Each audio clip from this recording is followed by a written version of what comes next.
on BBC Radio Newcastle. It's the sound of the North East. At 12:15, we've got the Lars on the way and Lucent as well for you. Your weather today, top temperature, about 2 or 3 degrees. Definitely going to feel colder in the wind.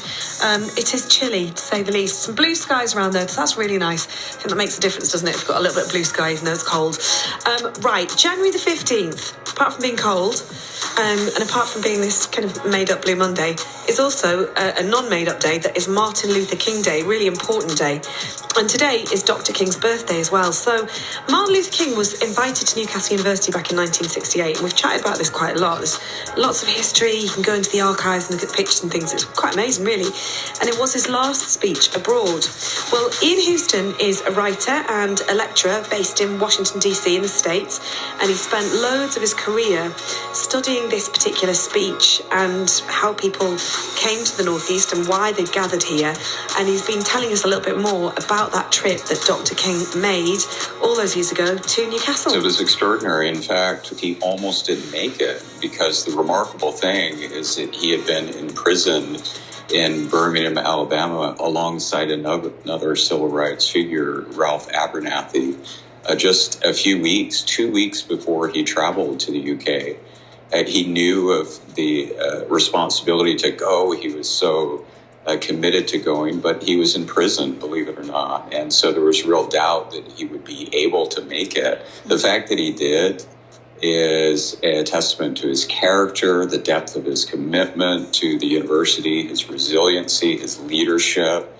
And the other poignant part of this is he was killed 5 months later after giving the last international speech of his life at Newcastle. So there are just a lot of reasons why the speech is so remarkable, and the speech itself is such an inspirational set of words that he put together. It's quite extraordinary that you wanted to come here. I think we often, when we chat about this subject, and we do, we wonder why was Newcastle, why he said yes to that, because he must have had invites all over the world. So true. He was influenced quite a bit by people before him. He knew that there was a deep history of engagement of African Americans in the UK, starting with an individual named James McCune Smith, who was the first African American to receive a degree in medicine at any university, and that was in 1837 at the University of Glasgow.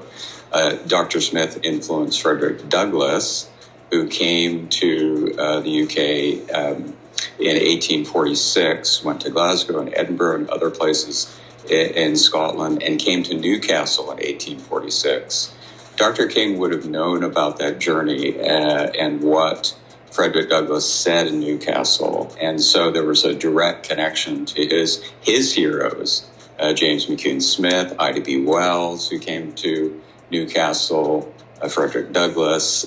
So he knew about that. So it was he was motivated by the history of what Newcastle had done. It was a tribute to Newcastle and the history of a progressive city that was early on really moving forward a range of reform topics, anti-slavery lectures and sermons. They were on a regular basis happening in the city in the 1840s and beyond. So he knew of that history. So it was a tribute to the university and the city. That's so interesting that we were quite progressive in that sense. Yeah.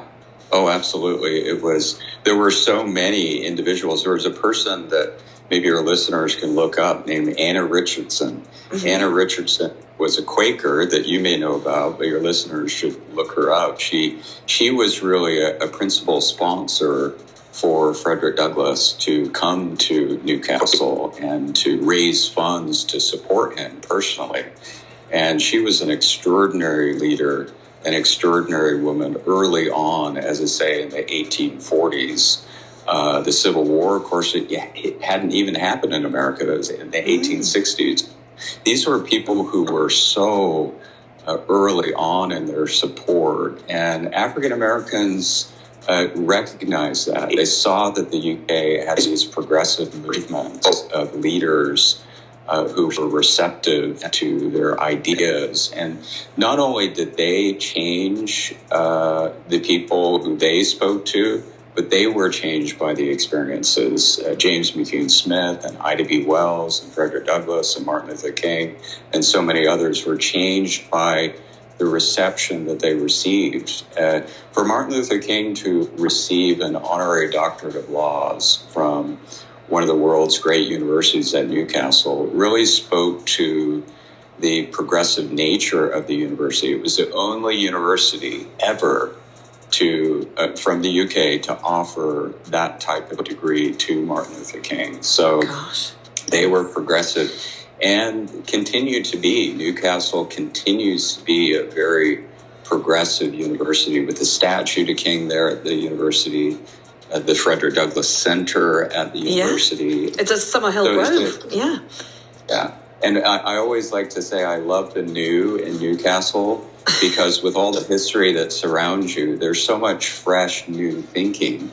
Yeah. And so the University of Newcastle is a progressive, new, fresh university that says all are welcome. And that really upholds the tradition and the legacy of Dr. King.